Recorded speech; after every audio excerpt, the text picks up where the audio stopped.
Welcome back to STL TV Live. I'm Sarah Bernard, and joining me in the studio now is Jenaro Centeno, who is the principal of iTag Identity Solutions, which is a small company. We highlight a lot of small, interesting businesses here at STL Live, and so excited that you are here. You guys have been in business since 2007, is that right? Correct. About 5 years. Yep. Going on 6. Mm-hmm. And you've got some really interesting, unique products. So tell us a little bit about the history of your company, how you all started, and we'll talk about some of those gadgets. Well, first, thanks for having me in here, Sarah. I'm happy to be here.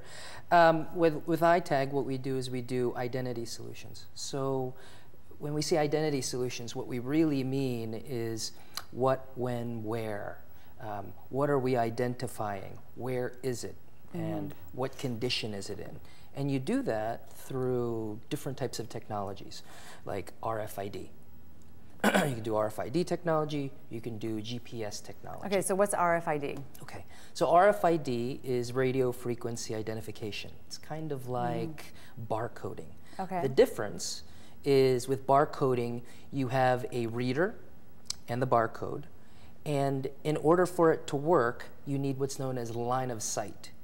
But with an RFID tag, you don't need line of sight. So if you have a reader, like let's say this is a reader, I would read all the RFID tags in the room.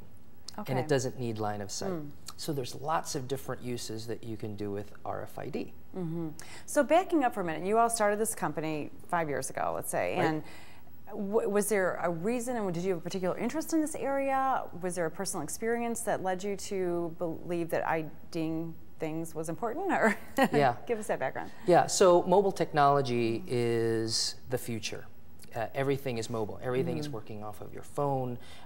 We're moving away and being able to do things from a mobile standpoint. And so with that is the ability to identify and do our businesses much more efficiently and more effectively. And so I just picked one little particular area in the identity spectrum. And in this particular case, we're doing RFID and GPS. So give us an example of a product that you carry and what it does. Yeah, so we were talking about RFID.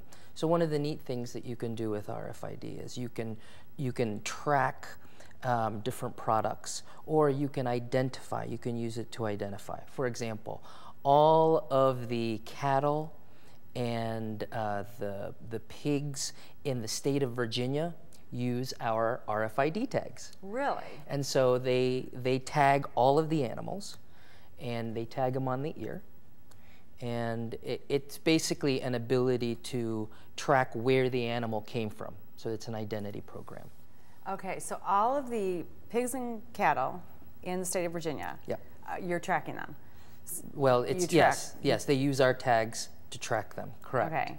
So where they came from, and what like if they get lost or something? No, what it is unfortunately it's things like mad cow disease. Okay.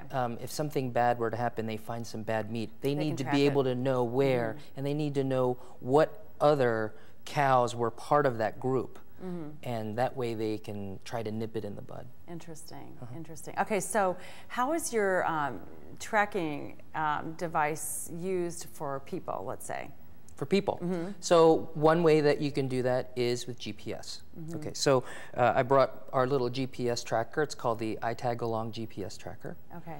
And what we're currently using it for is the Alzheimer's market. Okay. There's currently 3.4 million people with Alzheimer's today. By 2050, that's going to jump up to 16 million. Wow. Of those people, 6 out of 10 of people with Alzheimer's are going to wander. And the temperature is going down right now. When our loved ones are out there and they're lost and confused, it's important that you can find them quickly. Yeah. Here in St. Louis, it gets really hot as well. Exact same thing. You need to find them quickly. And so that's where things like the GPS tracker can come into play. Okay, super interesting. We're going to take a quick break. When we come back, let's talk more about how we can apply that in our lives and the other things sitting on your lap, which looks really interesting. Sure. So we've got a lot to talk about, lots of cool gadgets. We're going to take a quick break, but we will have much more with Jenaro when we return. And remember to keep up with STL TV and all the great events going on around St. Louis. Friend us on Facebook, follow us on Twitter, and subscribe to our YouTube channel. And when you're away from your television, you can still watch us streaming live on STLTV.net. We'll be back with more after this.